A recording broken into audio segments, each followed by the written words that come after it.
Hello, today I'd like to share some tips on riding your half bike on a narrow path.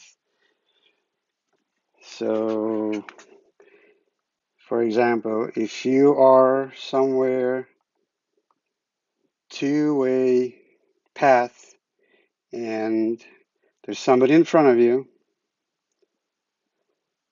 driving or walking or riding, and you are coming up behind that person and you have a little bit of speed and you're on a narrow path, so what do you do?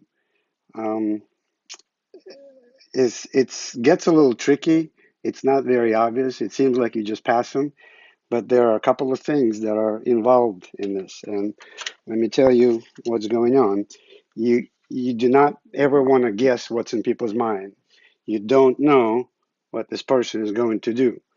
Are they going to drift if you go around and try to pass them? Is this person going to suddenly drift and be in front of you? Does this person have a dog or small children? Is that person on a bike or just walking? You just don't want to assume what the person is thinking. You never know what's in somebody else's mind. So you have to be ready and you have to be on guard. You have to be on your toes, pun intended. And there's certain things that you need to be doing and thinking when you're about to pass a person on a narrow path. And this is what I'm going to explain to you. This is sort of a part one of the series. This is the intro. What do you do when you pass someone on a narrow path?